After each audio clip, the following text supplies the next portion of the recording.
وعن جابر بن عبد الله رضي الله عنهما أن رسول الله صلى الله عليه وسلم خرج عام الفتح إلى مكة في رمضان فصام حتى بلغ كراع الغميم فصام الناس، ثم دعا بقدح من ماء فرفعه حتى نظر الناس إليه ثم شربه، فقيل له بعد ذلك إن بعض الناس قد صام، فقال أولئك العصاة أولئك العصاة. وفي لفظ فقيل له إن بعض الناس قد شق عليهم الصيام وإنما ينتظرون فيما فعلت، فدعا بقدح من ماء بعد العصر فشربه. رواه مسلم. This hadith now is on the topic of traveling when fasting. What are the rulings of traveling and fasting? In this hadith of Jabir ibn Abdullah, it mentions that the Prophet sallallahu alaihi wasallam exited Medina in the year of the conquering of Mecca, which was in the 8th year of Hijrah. In the 8th year of Hijrah, the Muslims left Medina. They were living in Medina now, of course. They exited from Medina heading towards Mecca when the conquering of Mecca then happened. So when that happened, it was in Ramadan. The Muslims left from Medina, exited from Medina during Ramadan to head towards Mecca. So because it was Ramadan, then obviously all of them were fasting as they headed out that morning. All of them were fasting as they headed out towards Mecca. And they continued their fasting until they got to a particular location en route known as Qura' al-Ghamim. And it's a valley between Mecca and Medina en route. So they were fasting all the way in their journey from Medina to Mecca, in the heat, in the sun, and they were going along until they got to this valley, this place known as Al-Ghamim, Qura' al-Ghamim, the edge of Al-Ghamim. So when they got to that place, it's mentioned in one of the narrations that it was said to the Prophet ﷺ that fasting has become very difficult upon everyone, upon some people.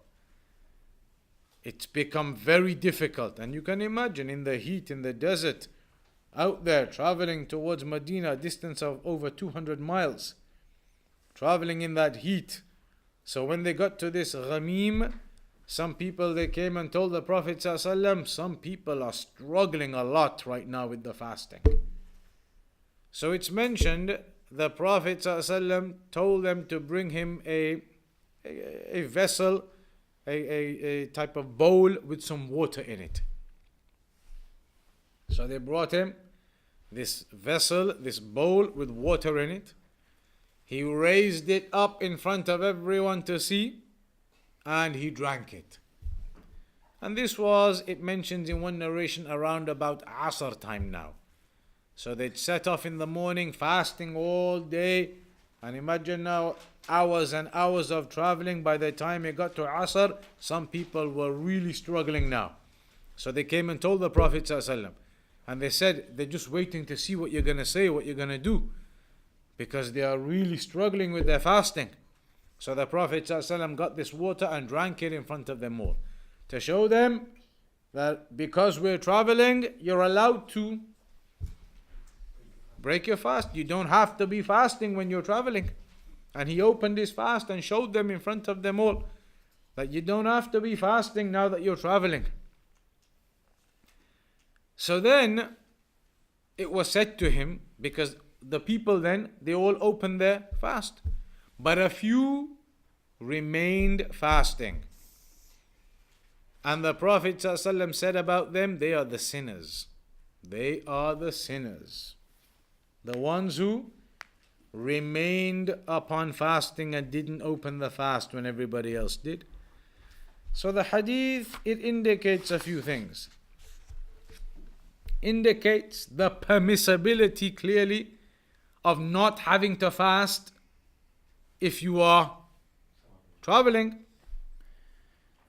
It also indicates that if a person started fasting in the morning originally, and then in the middle of the day he's traveling, he's allowed to actually break the fast. It's not just a case of if you're already traveling, then you don't have to fast that day. Maybe you started fasting originally that day, but in the middle of the day, you're a traveler now, then you're allowed to break it because you are a traveler. So whether you began at the beginning of the day or didn't, either way, you're allowed to not fast. If you didn't begin in the beginning of the day anyway because you're traveling, then okay. If you did begin, but then later on you're traveling, you're allowed to break it whilst traveling. Also in the hadith, though, it indicates that there were some people who refused to open their fast and they didn't do it. They didn't follow the example of the Prophet ﷺ and the rest of them, and they carried on fasting. And the Prophet ﷺ said, though, that they are sinners for doing that. So it seems to indicate that when you're traveling, you should not actually fast. That's what it seems to indicate. That when you're traveling, just open it. Don't fast when traveling. Because the ones who did, the Prophet said they did wrong. But we do have another hadith coming up here now. Another hadith here, which is the hadith of Hamza ibn Amr al-Aslami radiyallahu anhu. أنه قال يا رسول الله إني أجد بي قوة على الصيام في السفر. He said, O Messenger of Allah, I find in myself strength to fast when I'm traveling. فهل علي جناح? So is there any issue upon that for me? Is there any problem upon me, any issue upon me for doing that? I have the strength. I find in myself strength and ability to be able to fast even when I'm traveling. So is there any problem in that? فقال رسول الله صلى الله عليه وسلم. So the Prophet ﷺ said, هي رخصة من الله. It is an ease, an exception that Allah has given you. It's an ease, a permission that Allah has given you, i.e. the permission of not having to fast when traveling.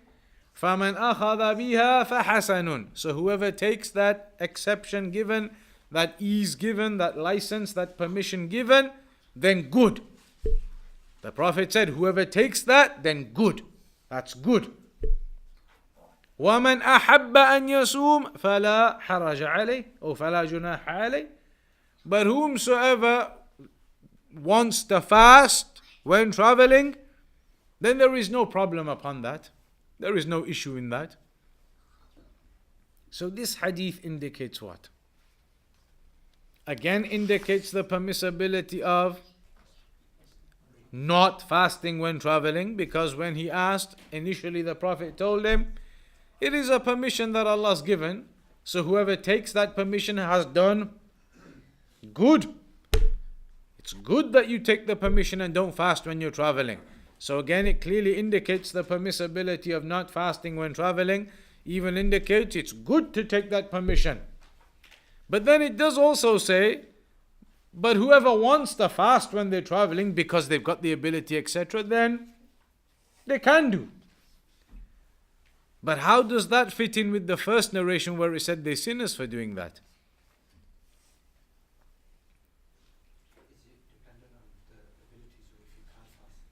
So it depends on the ability. In the first narration, they were traveling from Medina to Mecca in the heat in the desert over 200 miles. Their ability doesn't really exist.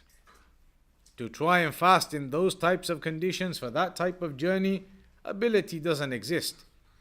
So in that case, the Prophet said they've done wrong. They're sinners for doing that.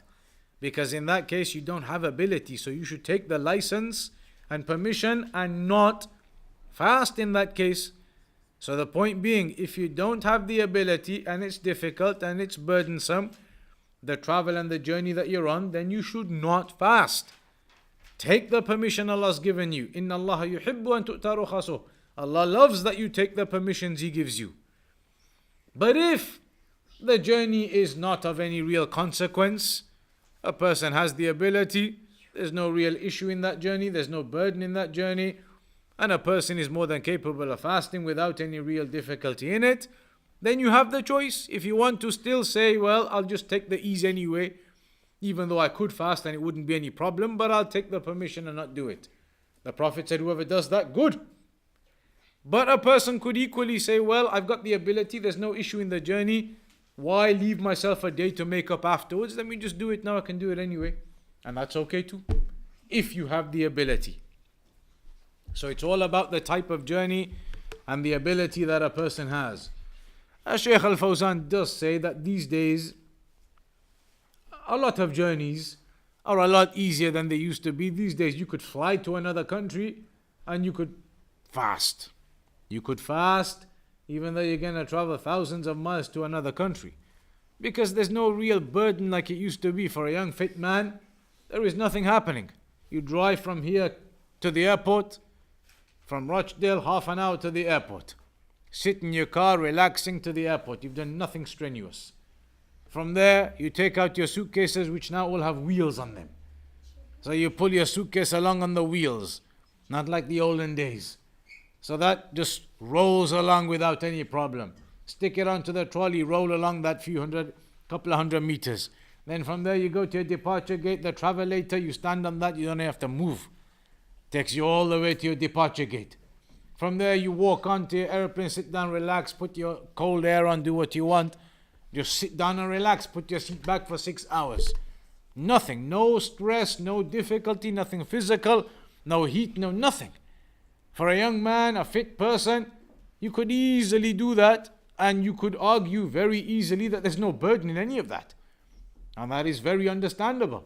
So a person could even argue, I'm going to fly tomorrow to another country, but I'm going to fast. And you could do that. A person could do that, arguably. Some people maybe no. Some people it is difficult, even just the difficulty of airports and through airports and security and standing and everything. It can be for some people difficult. So they may not be able to. But the point is, these days, journeys are easy and many people may find themselves in a situation where you could say it's not really a difficulty, I can fast. So you can if you want. But equally, you could still say, regardless, I'm just going to take the permission not to fast because that is a permission Allah's given us. And that would be okay also.